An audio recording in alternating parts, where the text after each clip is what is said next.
Welcome, guys, directly to you, episode 8. That's right, this is the 8th entry in the weekly podcast here on youtube.com/fanatixfour, soundcloud.com/fanatixfour, iTunes, Google Play, Stitcher, and anywhere else that podcast services are available. Maybe you know more than we do, but just happy to have you. And we're also happy to have Dan once again. Oh man, it's me again. Yeah. How unfortunate for everyone. Not that Cybert guy again. Not youtube.com/that Cybert channel. Exactly. Please go check it out and subscribe. I just want to clarify. Did you say unsubscribe? Sound like you said unsubscribe. Don't unsubscribe. Don't do that. Don't do that. Don't you dare. I need you guys to continue to say that we sent you there. I like that. That makes me happy inside. Yeah, there was a couple comments after last time I was on the podcast. A few comments going like, "Hey, fanatixfour sent me." I'm like, nice. I like that. Yeah, it always feels good pushing people toward good content, and just great creators. We help each other Exactly. as a team unit. Team unit. All right, but jumping right into it, guys. Nintendo DLC.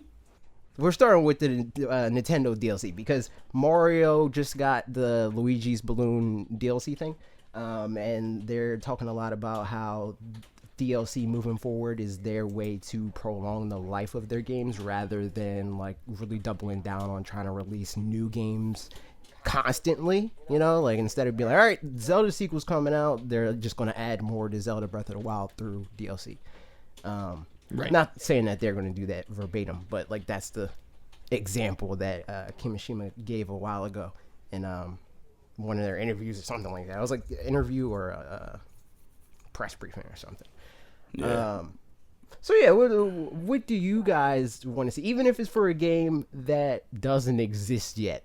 Like a lot of things that we see in our Discord from questions is like, I want DLC for Pokemon, like new regions and stuff like that. Like along those lines, what would you like to see in Nintendo IP? I think when Odyssey first came, like when I first started playing Odyssey, my immediate thought was, holy crap, the amount of like new kingdoms that you can add so easily. Like I'd love to see Delfino Plaza.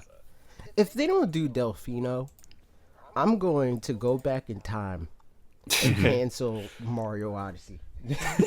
It just makes so much sense, and it's like it's on the map. Like, why don't they just do it? Like, just do it. Why would you even put that there? It makes a whole lot of sense to have it there. It's a kingdom we've already explored. I'm sure there's a lot of assets that you could bring over to help.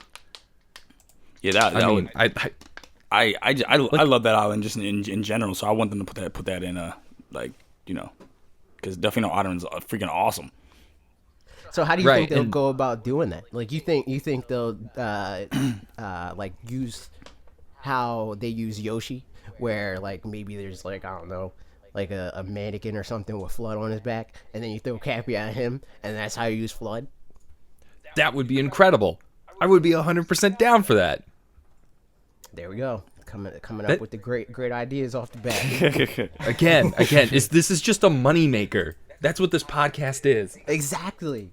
Somebody pay us money. I think, you could definitely have quite a few of those, like taking Yoshi all the way out to the island to eat the fruit in Sunshine, and you get one of those secret levels. Maybe we don't do the pachinko level. Yeah, no. Maybe we don't do that one. Right. It's they've already got all these like secret levels built into Delfino Plaza, so there's plenty of moons. So you have like a skeleton to build everything off of. It's just a matter of now, how do you incorporate Cappy instead of FLUDD to make these possibilities? Yeah, right. And they already have like give us galaxy inspired stuff other than like the moon, which is like a vague like it's kind of galaxy. Right. They already have some of the physics in the game, so do that. Even give us like some 3D world inspired levels and stuff like that. That'd be cool. Yeah, no, I'm surprised they didn't do that off the bat already. Like, I'm surprised that wasn't already a thing.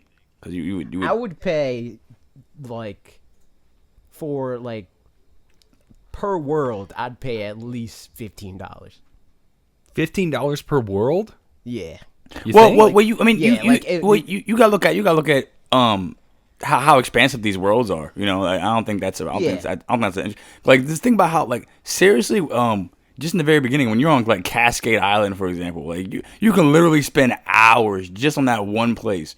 So I don't think that's too steep of a Yeah, and I don't mean like it's hard to like quantify that like as far as like using Odyssey as your like reference point because you have some that are like Ruined Kingdom and then you have like Toast Arena, it's really like it varies. But I mean like if that kingdom has like I don't know maybe like 100 moons, I'd pay $15 for that. Yeah, 100 moons. Yeah. Well, yeah, that works. Yeah, I think it would probably be a case by case thing because like just like I think they did Smash that way too. I think certain characters cost a little bit less than others just because like they had added the stages to it as well. So I think that'd be usually it was like the licensed characters cost more. Cause you gotta cut the developer into the pie. I would say, I mean, just because I would like to go to more kingdoms rather than have one big one, I'd pay 15 for like 3 kingdoms the size of Cap Kingdom. That works. Yeah. I would do that, or like if Delfino Plaza was, its full huge glory with 100 moons, I'd pay 15 for that. That makes sense. Right. I see what you're saying. I see what you're saying. That makes a lot of sense because like that island it's not too big and it's not incredibly small either. So the major thing for me is like Delfino in the way that I'm thinking of it is like that's a whole new mechanic. Like like putting in flood and incorporating that. Yeah. So that is another part of it that justifies that price for me. But I'd be down for like smaller like samples of different Mario games and maybe new worlds altogether or new variations on like kingdoms that we already have. Like Sand Kingdom is a thing, but the only place we go there is Toast Arena. If they have more mini sections of each overarching kingdom, that'd be cool too. Yeah, I think there's a lot of possibility, and there's a lot of like old stuff to pull from too. Right. Mm-hmm. Yeah, like okay.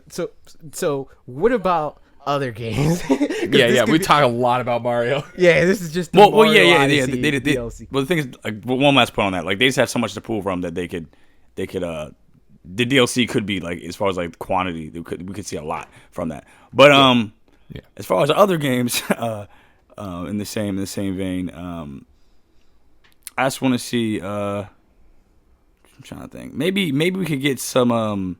And you said games that even if they don't like a thing, right? Yeah, like if they're not games that exist yet. Like the example I gave was Pokemon, where they could add in a whole nother region, rather than the traditional thing of like it's another game the next year, kind of different, like that sort of thing. Right. Yeah, that'd be helpful as far as like I mean, just if we're gonna jump off Pokemon, like going back to other regions or even up like. Pokemon Fire Red and Leaf Green had those extra islands. Yeah. That you can go to. Something like that would be incredible. Right. Yeah, that'd be pretty cool.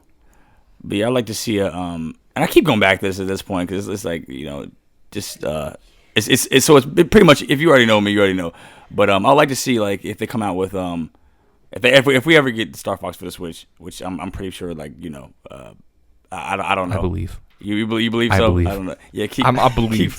Keep the hope alive for me. Yeah, I think I might be a little bit delusional, but if they do something like that, I don't want it to. And if they go the whole like R-wing route or whatever, like which I hope they don't, but if they do, which they might, which they probably will, because But I'd like to see them add new planets at the end of just have it. Let's add these new places and add these new things and.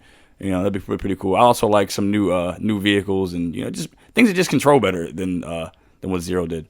But stuff like that. I'd be down for more like Breath of the Wild DLC too. I want them to actually explore like post Ganon, you know, like I was just about to say that.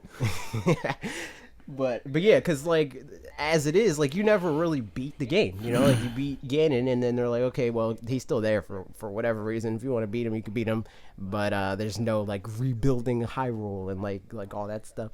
I think that DLC surrounding you beat Ganon like, what's my purpose? Why am I here? Yeah, you're just, like this is really the dark timeline because you just a continuous loop where you have to beat him over and over and over again for no reason. I'm in hell. That's the thing. That's the thing that bugged the heck out of me was just that the DLC helped me fight Ganon better, and I'm like, I've already done it. Like, I can't beat Ganon any harder than I've already beat him.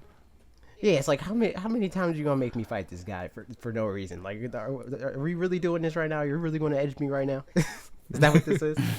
Well, and even the motorcycle that you get from finishing the Champions Ballads, it's like, cool, so I have something to travel around faster, to explore faster, except I have every shrine. Yeah, it's like, why? Right. I'm not going to go find all the Korok seeds. I don't have time for that. Yeah, no, not even. Like that was never even a thing I considered, you know, like even before everybody was talking about like what you get for it. I was like, I don't even care about that. Like that's not even something that I'm spending any thought on. But yeah, I'd be down for that. And then the last thing is kind of like a note on news, quote unquote, that we're getting. Rumor. Emily Rogers said that we're going to get Smash Brothers this year. She's not nailing down whether it's a port or if it's a new game. But if it's a port or if it's a new game, do you think we'll get DLC post that? Well, right. Yeah, I think so. But I'm confident in this because like her track record's pretty good. So that's why I'm like, yes. It's like I don't know whether or not to call it a news story, you know, like a news story or a rumor, because you know some people don't like her just for the confirmation bias thing. Like a lot of people are like, I want Smash 5, and Smash 5 probably wouldn't be done this fast. So therefore, because this is probably a port, I don't want to believe her, you know? Right. Yeah. Her. She's like more times than not. I don't like. She hasn't had many times where she put her foot back in her mouth, like, you know, like it's like, you know, what were you talking about? You're drunk. But yeah, usually she'll be like she'll say something, and if it doesn't come true, it's like, well, they probably pushed it back, like Mother 3, right? Like they're she's really been a big advocate for that happening, you know. She's like, oh yeah, they're working on that, like that's a thing that exists, but they shelved it because we freaking died, right? And I believe it. But outside of that, she calls like everything exactly, like Laura Kate Dale. But back to your point about, you said will it be DLC after Smash, like the initial, like the release, and then yeah, because like I think the release will be like this like combination of like the content from like the 3DS version and the Wii U version. I think we might get 2 or 3 more characters in addition to that. But do you think that like 5 months after that we'll get even more DLC, like, you know, like that sort of thing? I think that's what you got to do, right? Well, it I'm not really exactly because I mean that is true. Like I guess in order to keep interest there, like as far as like because like you said, if you get everything that we've already gotten with the Wii U and the 3DS version, like okay, that's nice, that's cool. But what else can we get from this? And people, you know, being that it is something for the Switch, and it'll be something that's like new, and people will want it to feel new. People want it to feel different in some way. And if you add those kind of like with, you know. Assuming this is like that, when you culminate, bring these two versions together, and then add in more characters like we saw with Pokken and like we saw with the Mario Kart 8, something like that. You know, it just makes sense. Exactly. It just makes sense. Well, Mario Kart 8 is less of a framework for it because Mario Kart 8 is just Mario Kart 8. Like we have some new stuff, right? But we didn't get anything new after that. But with Pokken, it's almost like that to a T, where we got new characters, like we got the arcade characters, and then we got the Sidgewai, and then they added more DLC after that. Right. Yeah. I mean, I know a lot of people, even myself a little bit, you know, we want Smash Bros. 5, like we want a new game, but what do you do? Yeah, exactly. Especially this soon. Like I think a lot of people are tied up with the whole like they're thinking too deep in the wrong way of what Nintendo has done in the past, because they're like, oh, we never get more than one Smash Brothers game per generation, like that whole thing. But we also never had a Smash Brothers game on a failing platform that they cut short, so for them to put like a port to like as a stopgap, because it's like, okay, usually Smash Brothers games come out within the first few years of a console's life. They're not going to be able to do that with Switch unless they port the one they already made that had cut short potential, and then add more content to that, and then use the time that it would take to make a new game, and like rather than just leaving us with nothing in the meantime, give us that and then work on the next thing and put that on Switch too. Exactly. But yeah, especially since like we're in the age of like iterative console cycles, so like maybe Smash 5 is a Switch and like Switch XL or Switch 2 or whatever game, like it's cross generational. Yeah. I just think I'm sorry. Go ahead. Dan. Oh, I was just saying, it's like, I really like the framework that 4 put down. Yeah. So I have a hard time like convincing myself that there needs to be a whole brand new Smash to fill in something that you don't think, you think if like you think if it's like it's not the whole if it's not broke, don't fix it type of thing. Basically, that's one of the things. I would kind of like them to try to bring back Subspace Emissary in like a better form. Yeah. I was gonna just it's fun. But yeah, I think you release the game with all the DLC characters from Wii U, and then you just start tacking things on as you go with DLC. Right. That's something that could definitely happen, because like the single player in Smash is pretty weak, to be honest. Especially in the Wii U and 3DS versions. I think the 3DS for what it is, it's nice, but especially like the Wii U, and maybe that's the reason why. The Wii U is like, that's weak. That was weak. Expect more. That was weak, definitely. But with this one, I feel like, and maybe the reason why it was bugged down so much, notched back a little bit, because to keep things fair and in comparison.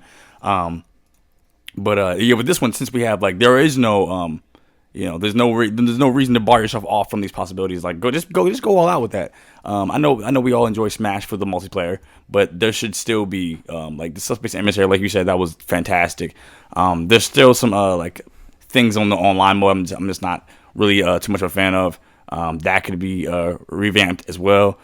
As far as like the way it plays, the mechanics of it, 10 out of 10. But there's still a lot of things. On that, though. Huh? I think for Smash 4, I said a lot of people are split on that though, but it's like the Melee fans versus everybody else.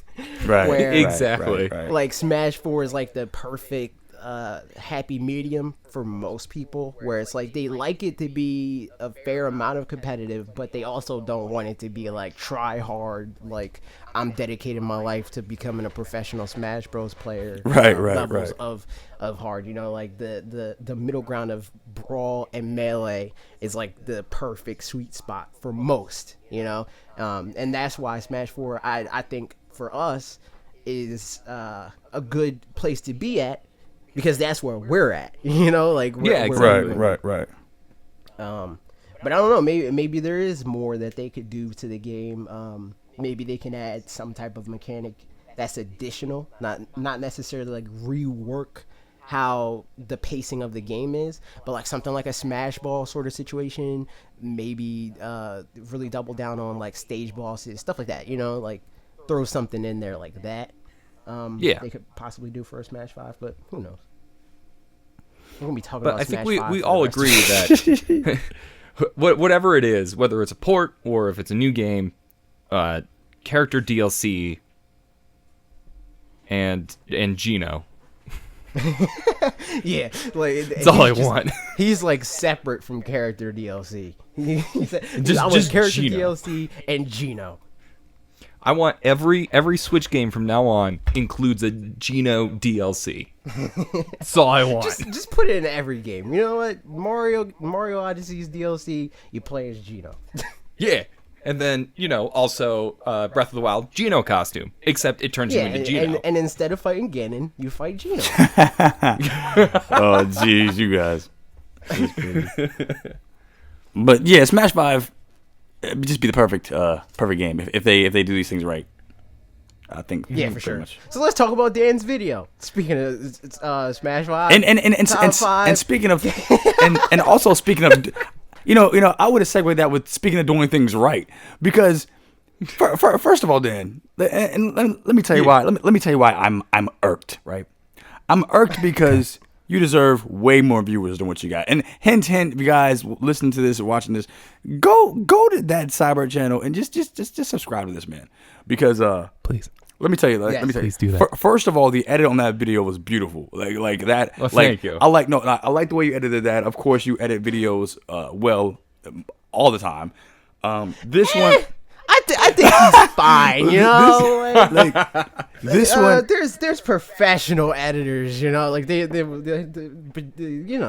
And shout out to Ashley. You guys is like the chemistry you guys had with the whole that like the skit type of thing. You're right. What are you talking about? The You mean Melissa? Melissa? I mean Alyssa. Alyssa. I messed it up. Alyssa. Who's Ashley? He's thinking of. I think he's thinking about like our viewer. I am. I'm sorry. Yeah, but you're talking about Alyssa. I messed up the A's. I'm sorry. Yeah, listen. Yeah, you guys. That's fine. That was awesome. Like you're sleeping outside. You're sleeping. That was cool. I like that. I like that bit. Now you're in trouble with I like that. So am I. I mean, you were closer. You said Melissa. You were closer. Yeah, I don't know where I got Melissa from though. I just knew you were wrong, and then I got wrong. We're all wrong. But combined together, you guys basically are right. You take the A from Logan and then the Lissa afterwards. Right. But then her name. But then her name will be because Melissa has an A in it too. But to make my so I'm not rambling too much. To make my point, shorter. I just liked when you incorporated Final Fantasy X. I loved you for it. And then when you ended off with Mass Effect, once again, I loved you for it.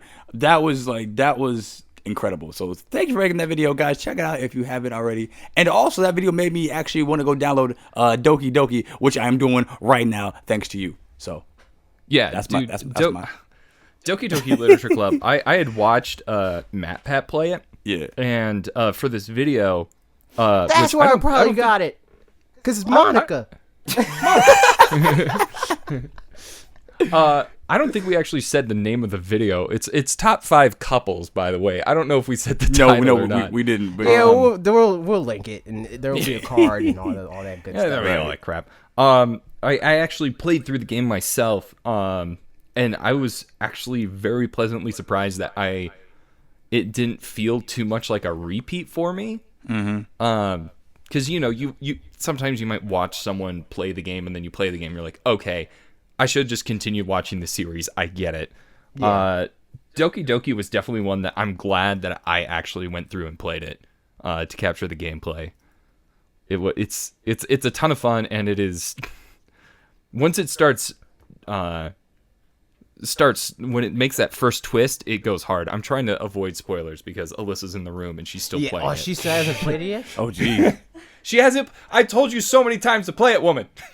Oh, we messed up. We should have had her on too. Yeah, definitely. We gotta make all things equal, and then have her on like just her, and then right. Down the road we'll have both of you guys. But yeah. So I want to get into the comments because it's a new thing that we started doing. Mm-hmm. We're giving people more insight on the videos and stuff like that. But reading their input on the video can help even more. So let's do that. That's how we learn. Logan, you're supposed to be the host of this. I'm talking too much. You read them. That is very true. Nathan was Nathan Penrod? Am I saying that right? I think so. Nathan Penrod. As number 1 was coming up, I was thinking it was going to be Nathan and Elena from Uncharted series. Turned out they didn't even make it on this list. That's a shame. But I can't argue with their number 1 and number 2. Oh, by the way, Shep and Tally. So yeah, I disagree. Number 1 should have been Monica. Just Monica. The entire list should have been all 5. Just Monica. That was one. So this video was actually a video I came up with back in 2013 when I started the channel, I was going to do a whole February like love-themed videos, and I didn't realize then, as I understand now, that all of this takes freaking forever to do. Yes.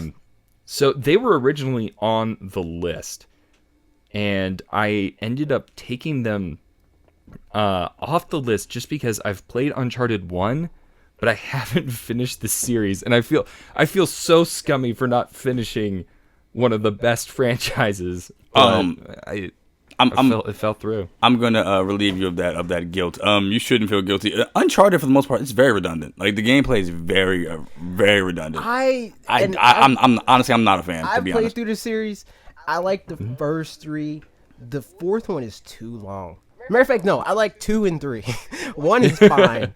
The 4th one is way too long because, like Logan said, it is very much so redundant, like in every way. Right, You know, like right. it's narratively redundant, Right. even, where, like, you'll do the whole thing where it's like, okay, we got to go here, and then the MacGuffin, you know, like we got to go to this place, and then they're moving the target throughout the whole thing, and it's just like, okay, well, we were wrong about this, got to go here now. Well, we were wrong about this, got to go here now, so on and so forth. But even beyond that, it's like, because they know the characters know that the mechanics of the game are redundant. Like, there's a lot of climbing and sliding and stuff like that. Nathan will say a lot of like, "Oh, I don't want to get gravel in my pants," you know, like that stupid crap. It's that whole adage of like, if you have to acknowledge that the joke is bad, acknowledging that the joke is bad does not make it good. That's what they try to do with like the repetitive nature. Where it's like, oh, let's just acknowledge it, and everybody will think it's this tongue-in-cheek thing. It's cool. The thing about it is, like, in that game, I don't want to get too. I'm getting too far, but the whole other time. You're right. I'm just gonna say that the multiplayer is fine in Uncharted 4. I do like the multiplayer, but just the single player, I was never really a fan of the Uncharted in that way.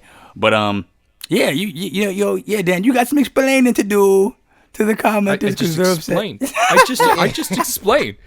I didn't feel. Well, I mean, it was like one of those things. There was another.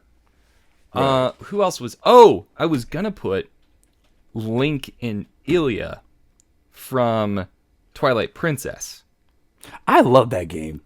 Yeah, and I thought their relationship, out of all of the Zelda relationships, that one was, at least with Link, it was the most interesting to me. But then I realized that you can't really talk too much about that because you see her in the beginning, you get this nice snippet of like their history and everything, and then she's gone for most of the game. Yeah. And then when you find her again, she don't remember nothing. Yeah, I think Link is pretty much used to that. Link's pretty much used to like being the lone warrior or having his love interest not be, like they're pretty much used to that. Besides Star Fox. Yeah. Sorry, no, but go ahead. No, but go ahead. Well, I mean, so it ultimately just came down to is if I'm going to put like a relationship or something in a top 5 list or whatever, I want to be able to do it justice in the writing. So I decided I can't do Nate and Elena justice, so I'll let someone in the comments say it should be there. Is basically my thought process. I respect it. Okay. Yeah. Last comment that we pulled. Yeah. You want to read that one, AJ, or we taking turns on that on the questions, or? I'll read it. All right. No skill. There's an emphasis on no. I'm single and ready to smash. I've been play Smash Bros on the Wii U because I don't quote switch between partners. Oh my God. Face. Okay, I just want Smash on the Switch, please. Agreed. on all ends of that. I saw that comment. God. I freaking love it because it's not about the couples or anything. It's literally about a thing that I said like in the beginning, and it's just, yeah, I want Smash, and you can't argue with it. I want Smash. Yeah, can't be mad at that, man. No, man. A man has needs. Yeah, no skill. We we like that double entendre. That was nice. Smash on Switch. We are right there, man. We are right there with you. Right. The segue into that, Logan. Speaking of being right there with you, I am right there with you guys on wanting the virtual console for the Switch. Sweet segue, And bro. thanks, bro. This show is just, this podcast is just all about segues. You get better as time goes on. Like segues a fine are like wine. puns. Yeah, exactly. Everybody hates that they like them. It's like it's corny and stupid, but like you still smile. You still like Eh. Yeah. So So going back to that, my video this week, which was absolutely nothing. I didn't do a video this week. I never do. The Nintendo Switch Virtual Console could be worth the wait. What are you guys' opinion on this? Specifically, Dan. I haven't really heard your opinion on this yet. Oh well, forget me. yeah, AJ. I quit again. Okay, see ya. I love This you, is I'm my sorry. channel now. Hey. This is my channel now. Go I ahead, Dan. uploaded that video. I mean, it's for me, it's surprising that even if it was a real limited release of just like a few games, it seems weird it's taking this long without saying anything about it. Right. I mean, Here's my I mean, theory. Definitely. Here's Yeah. my theory. Neo Yeah. Geo, those games. Yeah. yeah. They overthrew Nintendo, and they're just not letting us know yet. Neo Geo working behind the scenes. They threw Nintendo off of the metaphorical waterfall, and now they're the king of Uganda. I mean, Wakanda. That was vaguely racist, but somehow not. But anyway, yeah, that's the theory. Yeah, I like it. I think they gotta say something about it soon. Right. I mean, ultimately they can keep us in the dark for as long as we want, and we'll keep asking about it. But even then, now so many people have Switches, and opening up the Virtual Console for us to buy Super Mario 3 for like the 8th time in our life, it's. But Dan, this is the first time that we can have it on our TV and on the go on the Right? same piece of glass. Dan. Right? I also wonder if maybe they're trying to beef up the service a bit more. Because I mean, going from Wii to Wii U, there wasn't much difference other than the Wii U's shop was just I don't know. I felt like Virtual it was Console was worse on Wii U. Like Yeah. as far as emulation goes, like the Wii Yeah, had absolutely. great emulation. The Wii U not so much. So maybe that's part of it. Like as far as like the NES emulator, like being built into the Switch, like that signals to me in a way that they care more about it. But at the same time, I don't know for sure if it's like going to be this dedicated like same thing, like same Virtual Console situation, Right. or if they're just going to rope all that into their like Netflix like subscribe to Nintendo situation. Yeah. And that's what I was like. That could have been a possibility because it was just weird. It's just really weird. Like Dan said, like that. It's been this long, and it's never been this long since the Virtual Console was introduced. Like it's been 5 months max between the release of the worldwide console. Then here's a Virtual Console, but maybe they're just confident. Like, you know what, the Switch is just we'll put it in later. Right now we're focused on new stuff, and I can't be mad at that either. Wonder if, and if they're taking this long, I feel like I am owed this because I'm an entitled millennial, right? Wonder if they're trying to work out a system with the new online where you could play these retro games with your friends over the internet. Yeah, I mean that's part of it. That's part of the Switch Online service.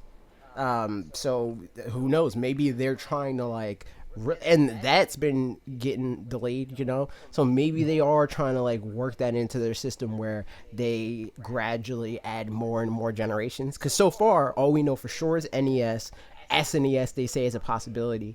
Maybe they're trying to like move that up a notch and say for sure NES, for sure SNES, and N64 possibility, and then so on and so forth until they just include everything up into hopefully Wii U. But I don't know how they would. Oh yeah. Speaking of which, I didn't mean to get you guys hopes up on the video this week. The Wii thing that was like a pie in the sky thing. It's like the GameCube at this point is like we don't know. So to take it even further for we do know because Reggie said that Wii U was capable of of GameCube Right. emulation. Right. So if we use capable, Switch is like at the very least 2.5 times more powerful. Well, I mean, I know it's capable. It's just a matter of like, will they do it? You know, Yeah. and that's the thing. I didn't want to like put in people's heads like, yeah, you know, this is it's good. This is a definite thing. When I, you know, but I think it's definite. You know. I don't know if it's definite that it will launch with that. Right. It might be something that comes later. Yeah. I feel like if you're starting with the Virtual Console, I'd really hope that you at least have the NES and the Super Nintendo, and then it's also a question of will that also include Genesis games, because both Wii and Wii U also had Genesis attached, as well as Master System, which made me super happy. Well, those also come out around the same time. Nerd. Right. I said you're such a Sega nerd. Hey, the Sega Master System was the first console I ever owned at 2. So I would bug my parents to let me shoot the ducks because we had a shooting gallery game, and I'd take the gun and I'd put it right at the TV screen and I'd play the game. So Dan, so basically you're saying you want Super Monkey Balls for the Switch. Is that what you're saying? All the Super Monkey Balls. That is a good series, by the way. That's a good series. I wouldn't mind playing that. That was dope. Moving on. I'm thinking maybe we should read one comment for our videos, because like the comments I picked are lengthy. Yeah, these are. They're novels. Kirby Geek 4 says, I feel like there's one or two reasons why they could be holding the VC back. VC, obviously, man. If you guys haven't been following VC, you know, this Virtual Console. One being is that they're adding some type of online to these games, giving us like a Netflix style for catalog. The other reason is making the customer base get into the habit of buying indie games. Personally, I feel like we could have the Virtual Console right now, but some of these indie games wouldn't be doing so well. I think creators would be very discouraged if they would constantly see the best-selling mainly fail just with Nintendo games. So by giving us this breathing room and creating these indie positive environment, I hope people will be giving... I hope people would keep buying indie games and not drop them like a hot potato once the Virtual Console comes out. So basically what he's saying is, you know, he doesn't want the Virtual Console to come and just run everything and completely just destroy the indie catalog, which I don't think it would do. I don't think it would do that. Yeah, I think that's like where I don't even know what logic is followed there, because like they're not one and the same. Like indie games are new. You know, like they're new in some in the vein of older games, but like I wasn't going to be like, oh, I'd rather play, you know, Super Mario World than play Celeste. You know, like I'm still going to buy Celeste. Right, exactly. I can understand a bit of the logic with the fact that, you know, the thought that, you know, Nintendo never really had much of an indie scene until the Switch started showing up. Like I kind of get the logic behind it, but I also think that I think that now, since third-party support and these indie games are getting so much more support from Nintendo, I think the Virtual Console could come out without being a huge hindrance. Like we all know, you know, Super Mario and, you know, Super Mario World, Kirby, all these other games, like we know how they play. We know that. So, you know, when something like Celeste comes out, you know, you have YouTubers and streamers and all that sort of stuff jumping on these indie titles that come out and going like, guys, this though. Yeah. So I kind of understand the logic, but at the same time, I think it's I don't want to say misguided, but I think it's overly cautious. Yeah. I find that that's usually the case, like with a lot of stuff that we do, you know, like with this channel, where a lot of our videos are like, but like, what if Nintendo didn't do this, or what if they did this different, or what if, you know, like that sort of thing. And they're like, but guys, like, let's not look a gift horse in the mouth sort of situation, right? Like, why are you asking them for so much? You know, like, they're only a multi-billion-dollar company that's been profitable for 127 years, you know? Right. That sort of situation. And part of that, like I was saying with somebody in my comment section today, where it's like that they're kind of to blame for that, Where a lot of times they will be like, well, Kirby's not really selling that well, so that's why we haven't really been like doubling down, like that sort of situation. They kind of play the victim in that way. Right. So it's not completely his fault. It's partially Nintendo's fault. Yeah, like you guys said, they're not. But yeah, I agree. They're not one and the same. People are still gonna be interested in playing the games like Celeste and like with the Super Meat Boys and everything else, like because they're uniquely them. They're not to a T games of old. They've incorporated new things, and plus, I'm sure even if we got the Virtual Console tomorrow, people are they'll be like, oh, this new indie game dropped, and if it's making its rounds, people are still gonna play it anyways. So. I mean, I own anything that I want on the Virtual Console. I ultimately already own for either my own Super Nintendo or I bought it on the Wii. So I'm not terribly, if I have $10 and it's between getting an indie game I don't own for the Switch versus buying a game I already have, I feel like I'd be inclined to still get the newer game rather than rebuy Super Mario World for like the 15th time. I get it though, because like I sometimes better the devil you know than the devil you don't. Better take. Yeah. Like, this is the thing I know I'm gonna like this rather than. But if you hear all these things about like I said, Virtual Console came out tomorrow and we had no idea. All of a sudden like a week later, like let's just say just for the argument's sake, like Undertale comes out this week or whatever, and people are like, oh, Undertale's blah blah. I'd still play Undertale. I'd still go. I just think that mindset assumes that people are still in the like 80s and 90s where the bulk of what you play is decided by the box art, like that sort of situation. Right. They have people like us like being like evangelists for these games where I told literally everyone play Celeste. Like I've been like since I got my hands on that game, I'm like Bob, we got to stream this game. Hey, get this game. Yeah, this game's good. Like I'm all over the place telling people that this game is great. With that argument, it assumes that like there is nobody saying those things about those games, so you got to go with what you know already because you have no clue if Celeste is good, but Celeste is good because everybody and their mom is telling you it is. Yeah, right. But maybe like 5 years ago you wouldn't have known that. Yeah. Like I could see the strategy working for say the Wii if they were pushing indie games back then. That would make sense because indies weren't as huge back then. Mm-hmm. Right. But like now, it's some of the indie games are the bigger games of the year. Right. The internet talks more about Doki Doki Literature Club than it does Call of Duty World War II. From my perspective. Yeah, like look at your life right now. Like you are like tortured by an indie game because of how popular it is. Like it's not the same. Indie games are here to stay. That's kind of that kind of argument kind of be like it'd be like or portable, it's like, is a Switch or the 3DS going to suffer because mobile's big now? It's like that. It's still there's still a place for that. It's still people aren't gonna just because everybody has a phone or a vast majority of us do, and we can all get these games doesn't mean we're gonna just stop. People are able to focus on more than one thing, right? Basically, but we're also go ahead. Yeah, just as a side note, it's like, of course the 3DS was gonna stay powerful and work because hey, I've owned my 3DS for like the same amount of time I've owned my iPhone 6, and my iPhone 6 is like freaking tanking because iOS 11 sucks.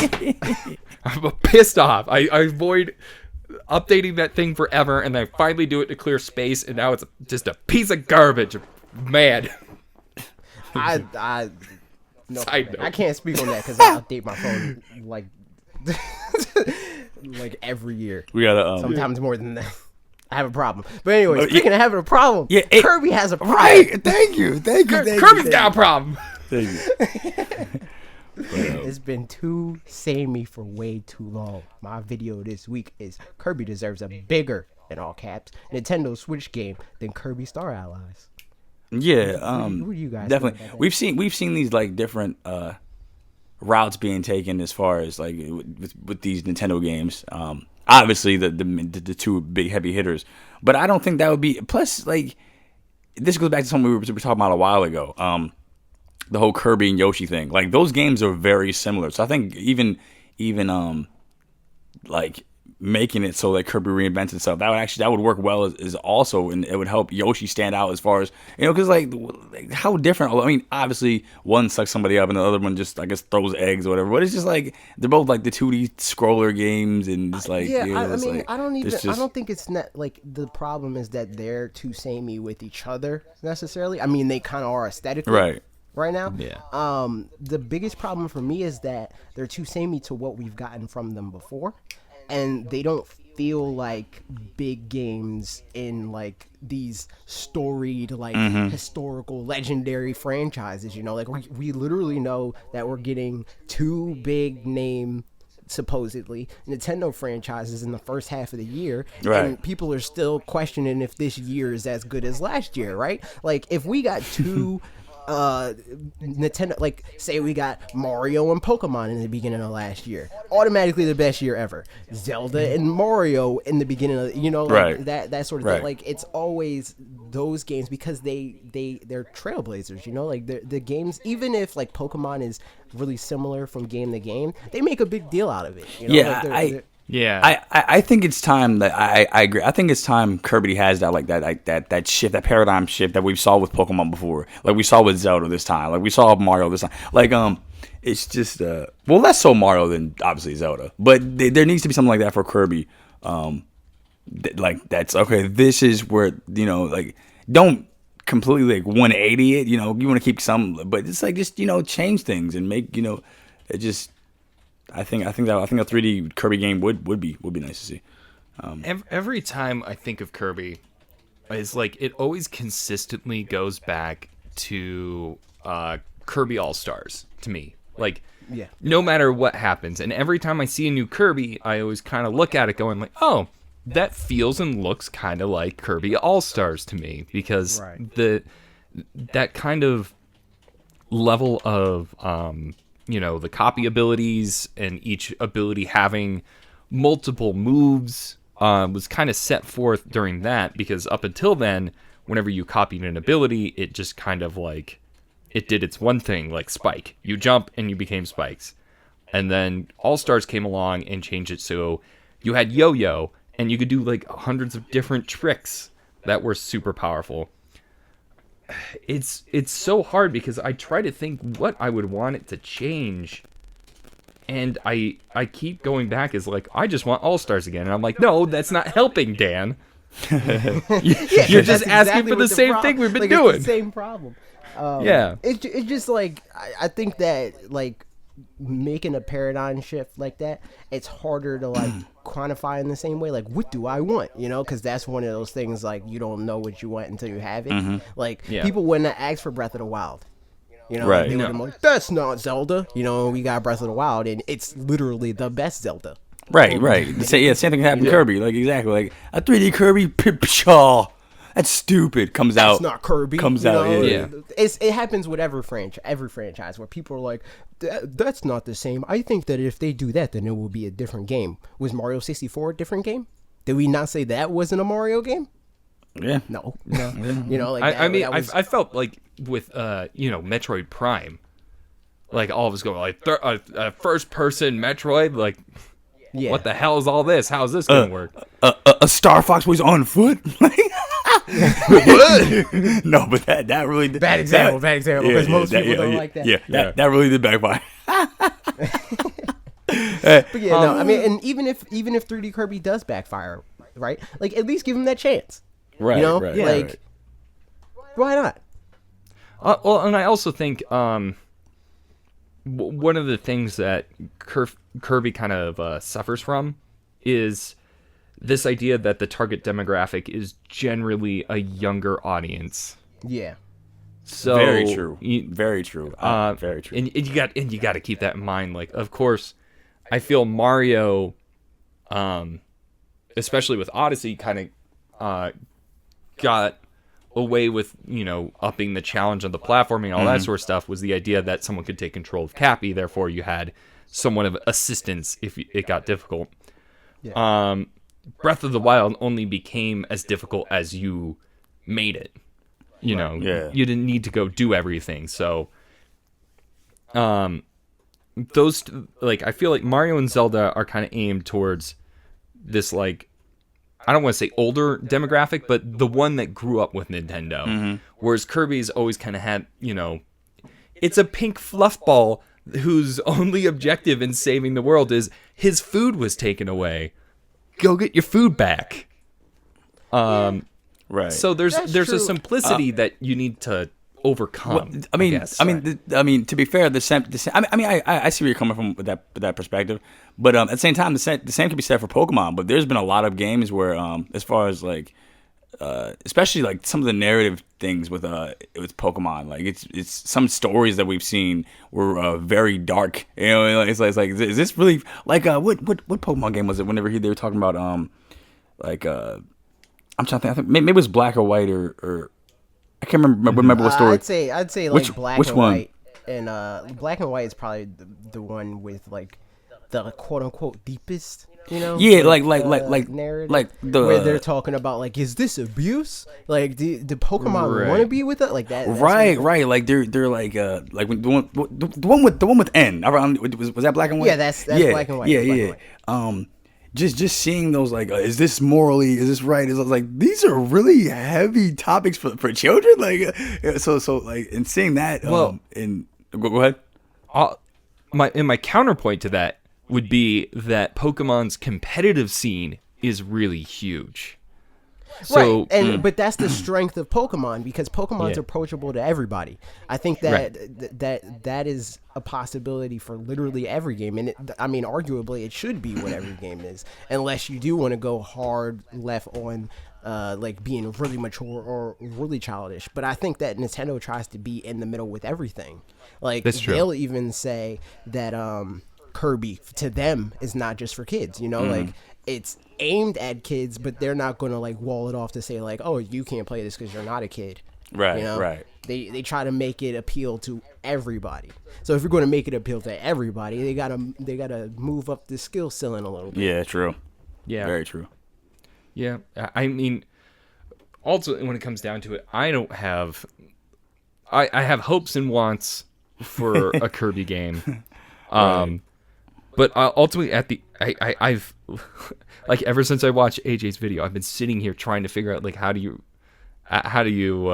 revitalize it. And sure, I've been distracted with editing, but I don't have the answer. Is what it comes down to. I don't know. Well, let's go to some of the commenters who might have an answer for it. First, nice segue. Thank you so much. I'm just been on the road this episode. Won't happen next time, I'm pretty sure. But Chame. Wait, what's that? Shekelsberg? Forgive me for, messing your name up. Personally, I don't think a 3D Kirby would fix Kirby's staleness. Much like how Mario 3D World was just a new Super Mario Bros. With a little 3D wiggle room, I think a more adventure-oriented Metroidvania approach is a great cavern offense and amazing mirror would make a great change of pace while still being consistent with Kirby's simple gameplay. Also, it sounded like you skipped out on Planet Robobot. Yeah, Robot. You really should give it a try. It's definitely the best. Kirby at its best. So but thoughts. He's talking about Great Cave Offensive. A couple people think that I didn't play. People like really missed the point of me saying that like I've skipped out on a few Kirby games. Right. That doesn't mean I didn't play them at all. That just means I didn't buy them. So. I mean, that's the big thing with that. Like, I've played a fair amount of Planet Robobot. I mean, is it that different other than Kirby taking over mechs? Everybody's like, that's the best part of the game. That's why you should play this game and stuff like that. It's like, Listen. Buy the game. It gets better after the first 20 levels, man. Just keep grinding it up. Is that really? That's like someone saying like, no, dude, check out the show. The first 7 episodes are crap, but after that, yeah, I know, right? Listen, I know every episode's like an hour long. And the series like 10 episodes, but I think episode 9 it starts to get a little good. It's like I know we're 5 seasons in. I know that this show's been terrible up until then, but once you get to episode 3 of season 6, it gets deep. Yo. You know, the finale, the series finale is dope. You have to wait through like 8 seasons of shit, but I promise you, Dan, I hate you so much. It's not Stockholm syndrome. I promise. I'm telling you. But no, I mean, not to make fun of people. I understand. I'm not, and this video was not to say that Kirby's bad. You know, like not once in that video did I say Kirby sucks. I hate it. I'm never going to play it again. It's just I want it to be better. I like Breath of the Wild. I want that to be better. Anytime we make a video where it's like, I don't think we need this anymore. You hate it. You're the worst person ever. You should have just. It's like anytime I put my foot out and said I don't think the Switch needs Fortnite, and I got assaulted. You fool. An operative word there is need. That's crazy. You know, it's like it doesn't mean that you don't want it. And it doesn't mean that we're calling you stupid if you're fine with the status quo or you're not fine or whatever the case may be. It's just like, here's an idea, you know. Just talking to the Metroidvania aspect crazy. of Kirby, because when I was a kid, I hated the Great Cave Offensive because I didn't know what the hell I was doing. Later on, when I replayed it, I'm like, this is easily probably the best in the All-Stars pack of games that it came with. I think it could work. Logan, just so you know that the giant Kirby map in Smash 4? Mm-hmm. That's from Great Cave. Oh, okay, cool. All right. Yeah, because I had no... So... I think it's cool, and I think that can also exist, you know? Yeah. But I don't think that getting a really good 2D, 3D game, I mean, a good 2D Kirby game should mean that we should never get a 3D Right. Yeah. Well, and I also, I wonder if, because it definitely worked for the Great Cave Offensive, but, you know, I play a Metroidvania game because I love exploring, and I get a bunch of upgrades, and, like, there's a lot of reward. Mm-hmm. To doing that, but with Kirby, I mean, with the Great Cave Offensive, it was more of a completionist thing than anything else. You could run through the Great Cave Offensive in maybe an hour if you don't do any of the other side quests. Just run to the boss, and you can get that game over with super fast. Right. And Kirby just doesn't have that sort of mechanic of being able to gain these new abilities to get over stuff because he just copies things. Like your reward is temporary in Kirby. Mm-hmm. Yeah. It's like maybe you need this one enemy and you need to copy his ability, but at the end of the day, like that's not something you keep with you. It's not Mega Man where you get this enemy and then you get his ability. You can swap back and forth and have a collection of your conquests. Yeah, right. Now, if they were to mix that with, there was another game in All Stars, Milky Way Wishes. I think that's it. Holy crap, I'm forgetting it, and I feel so bad. But in that one, you couldn't copy abilities.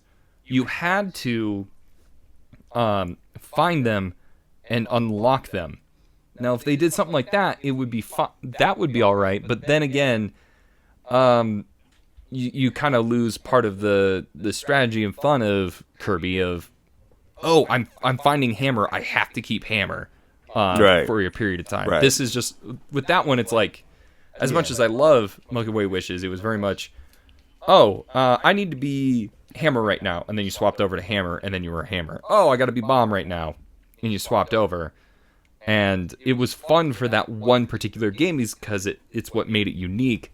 But if that was for the entire pack, I don't know. That's the other thing that I really try to get through with this video, where it's like, the problem with like Star Allies specifically for me is not that I think it's going to be a bad game or anything like that. It's just something we've gotten before. It's the problem. Yeah. Like It's safe. It's safe. Basically. Very. Yeah. Right. Right. It's not just because usually like I said in the video, like a good thing about Kirby is that they used him as this like blank slate where it's like we're just going to throw our weirdest ideas at this thing, and them reusing ideas just feels lazy to me. You know, like even if like the 3D Kirby, maybe that they just do that once, and that's the only time we'll ever see 3D Kirby. I'd be cool with that because that's just the type of game. I think franchise that Kirby is. I definitely would want to see that because it's like like out of a lot of the IP, I'm trying to think which Nintendo IP that hasn't really. Well, I mean we'll get into that later, but is this? I feel like this is the one that just feels like it's staying to its roots a little too well. You know? I think we could transition into that now if you want. So the next topic that we're going to get into is most wanted changes for Nintendo IP. Like, what IP do you think has been too samey for too long, and how would you change? Right. Well, and I mean Kirby's a great example right off the bat. Is immediately after seeing Star Allies, I immediately just thought, I've seen this before. Right. It feels too similar to even seeing gameplay from Star Allies and the Wii U Kirby game. It was just like this feels like the same game. Yeah. Except King DDD is ripped as you mean the Wii Kirby game? You mean the Wii Kirby game? Yeah. Return to Dreamland? Because the Wii U game is Canvas. Return to Dreamland. For me, it's like it felt too similar to that. I think Kirby, as of late, has been really samey. Because like I said in the video, like the good thing about Kirby is like usually they don't do that. Usually Kirby's just like this wacky crazy thing where you'll never know. One game he's yarn, the next game it's a ball that you control with your pen. You know, like that sort of situation. But just as of late, they've been really samey with him, and I don't like it. That's the only. I can't really think of too many more IPs that I'm heavy, like super heavy behind that. I'm like, this needs to be altered. Other than the one, I'm not going to say it because at this point, I've said it so many times. Okay, I'll say it. Star Fox. I just didn't want to go there, but yeah. Go there. I mean, this is going to be the breakout for this episode. So like, I mean, you can go there. We just don't want to like marinate on this topic. Right.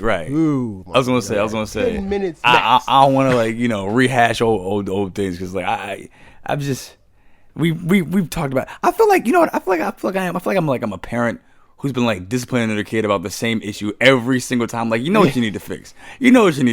So me saying, it's Star Fox is and it's kind of a weird thing though because they have tried to do the whole like different route here. The fans were just like too up in. You guys were just too up in arms. It's all your fault. It's your fault. It's all your fault. It's your fault.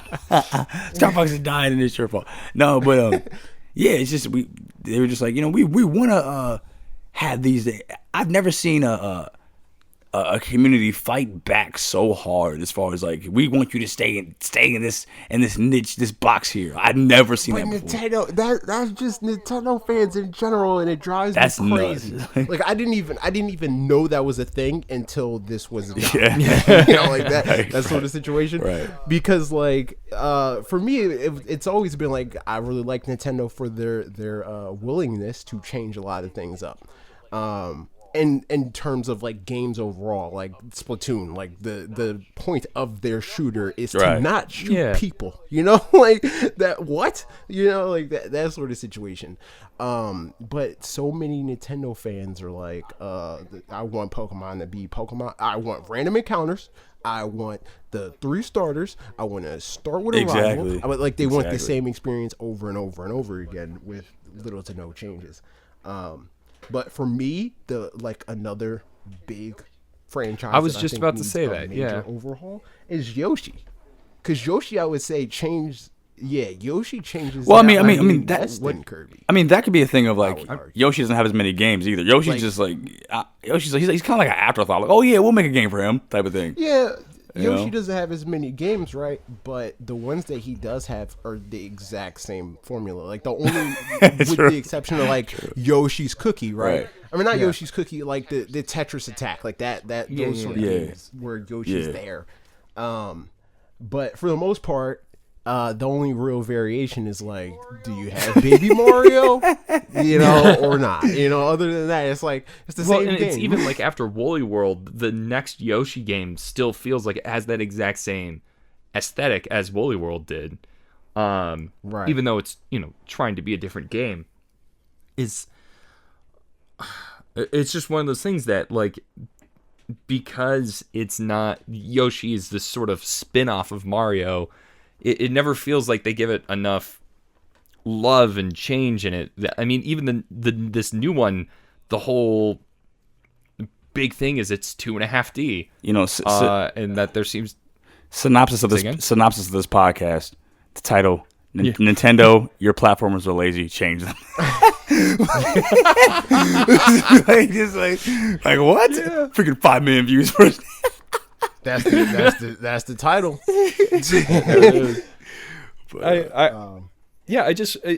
It seems that whenever it's in the 2D framework, it just kind of stays the same with no like big changes to the mechanics. I mean, what about different types of eggs to throw? I know you can eat melons and that sort of stuff, but or either your egg is small or too big. Right. Yeah, exactly. There's no like mechanical variations.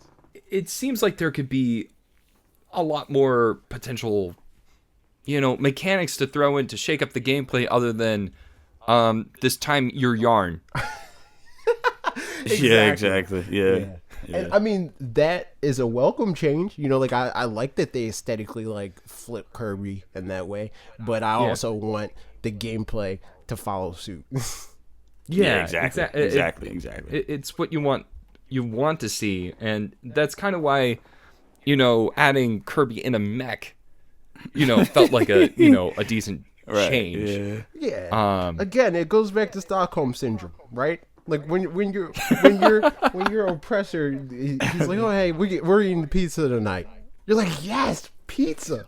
But you're not thinking about the pizza fact, in so long. Yeah, pizza, man. He gives me pizza. He's great. But you're not thinking about the grand scheme of things. Like, oh man, I haven't left this place in years. Yeah. Just, Exactly. So yeah, the platformers, your platformers stuff in Nintendo changing. Now, has anybody been playing any games? Not a lot as of recently, but today I was on my I've been on my Steam freaking mode today. It's crazy. I know it's crazy. Little bit of Switch here and there this week. It's Blasphemous. Some Dan, you want a job? there's this one like RPG. I can't even think of the title right now. That's pretty fun. I've been playing, but back to the Steam thing. I've been playing this game called Tree of Savior. I think it's like a MMO. It's pretty fun. I've been on that today. Yeah, it's pretty sweet. And I'm hardly ever on Steam, so check it out, guys. It's pretty sweet. But enough about me. What have you guys been playing? I tried to make the lately I've been trying to get back into Overwatch because of Overwatch League and all this sort of stuff, and I was like, oh yeah, I really did like that game, but I've stepped away from it too long that apparently everything's completely changed and I just suck at the game now. Yeah, I mean you're dealing with people who haven't left. Yeah, that's always rough with shooters. I was at platinum and ranked, and I'm dropping down to silver. I'm like, something happened between then and there. I don't care to fix it. I'm gonna go back to Binding of Isaac and Andy Birth, not Andy Birth, Afterbirth Plus. I think it's just because like I'm going back to Angry Birds. I think it's just because like Angry like you're dealing with people who haven't missed a day. You've been going and people here. Yeah, like that game has been their life since that game exactly. came out. Yeah, so. I know. It's one of those games you can't just like disappear from for like a year and then come back and expect it to be the same experience. Right. Um, I mean, so I've been getting. in some cases, like if I left Smash for 5 years, came back, I'd still be a problem. But the game I'm playing, I've been playing a lot of different games for February because I've resigned myself to play games that come out in February on the Switch, and I kind of hate myself for it because it became a month-long endeavor. I'm playing Bayonetta 1 and 2 again. It's good. Oh, I want it so bad. It's Bayonetta. it's good. That's good. I because we're still recovering from our move, so funds are still a little tight. So I've just been sitting there like staring at my Switch, going, I could pull the trigger right now and like overdraft and go into debt, and you'll suck, but I'll have Bayonetta. You'll get plenty of platinums and golds and Bayonetta. Yeah, you can sell that. You can sell that to make the money back. But yeah, it's Bayonetta. It's good. I'm still playing Malacca. I still can't talk about it. All right. That's the other unfortunate side of and the unfortunate because I got that game. And the unfortunate side of this side effect of this podcast, it's going on a little bit too long. So I think we should probably just do one Q&A, maybe, or maybe two, or probably just one. Q&A for the questions of the week, guys. We can't stress this enough. Just join the Discord and be a part of the community. Ask your questions, and if they're really good questions, we'll put them on for the episode, and you guys will have your shout outs, and you feel like, you know what, I'm a part of this team here. I'm a part of this team, just like Dan's part of this team now. So yeah, and subscribe to Dan if you already haven't, by the way. That Cyber channel. Please do. We're gonna go with Ash Potatoes on Discord. Asks, Spelunking. What? Spelunking. Sorry. Thank you. While spelunking around the internet, I saw a couple of leaks of possible new starters for the next Pokemon on Switch. What do you guys think about them? If they're real or not, and what's your favorite? They're not real. We've since learned that. I like the fire one. I don't think Logan saw. Did you see them, Logan? No, I have not. Did you see them, Dan? I think I'm looking at it. It's the rabbit, right? Yeah. I want that rabbit to be real so bad. Yeah, I like the. It's so adorable. Logan, you can look it up if you want. Yeah, I'm about to right now. But I don't. The water ones in these quote unquote leaks have been slacking, man. I like it better than the last one, but yeah, I mean the platypus it's pretty good. I don't like the plant one. Yeah, on this. I don't like it either. But I just don't really. Do we ever like the grass type? I think. Oh, that rabbit looks nice. I like that rabbit. That's really cool. Yeah, I like the rabbit. The rabbit's the best one. Yeah. Wow, it's amazing. What the heck is this like grass monkey looking thing? That was ugly. What is that? It's supposed to be like a lemur. It's a grass monkey. We already have a grass monkey though. Like this is the problem. If we're going to double dip on concepts, it's the goat. That's the only one we could double dip on. We could triple dip on the goat. The fire goat. Goats forever. Part two. Yeah. I'm in agreement. Like the rabbit. What? Like now I'm actually mad. Like that needs to be a thing. Yeah, make the rabbit real. Nintendo's still that. Yeah. Cancel the development of Pokemon on Switch. Start all over again. Center it around that rabbit. All right. It's like I promise you, whatever fire type you're thinking about, Nintendo is wrong. Right. The rabbit is right. It's wrong. Exactly. Nintendo, your starter's sucking is wrong. No, but that's. Yeah, that's the next video. Nintendo, whatever your real starters are, suck, and here's why the rabbit should be. I'm gonna be so mad because now I'm gonna want that rabbit. Yeah, I know. We always do that to each other. Like I think the last podcast we were talking about Dragon Ball DLC, and we're like, here's the characters I really want, but we know it's not gonna happen, so now we're pissed. Like we do it all the time. Yeah. Yeah, it's just like we're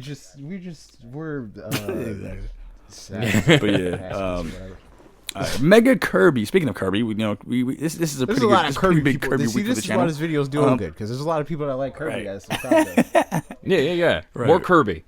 Yeah, so thanks for you guys the support of the Kirby video. But Mega Kirby asks, "Are you guys really brothers?" Yes, we are. Yeah. Yeah, all three of us. Yes, I'm all related three of us. too. all three All three of us. All three of us. But I mean, don't we look alike? I mean, it's kind of apparent.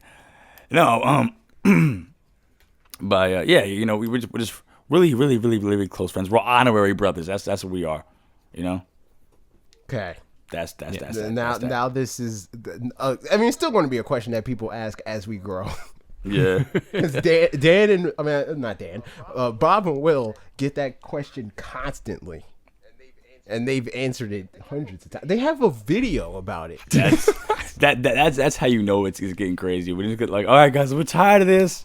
No, they've had that video about it for Wow. years. Like before That's they even hilarious. they've been pretty. They were pretty small when they made that video.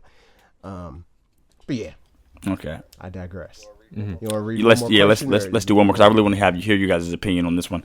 Yeah. Dead Yoshi, which is come on, what kind of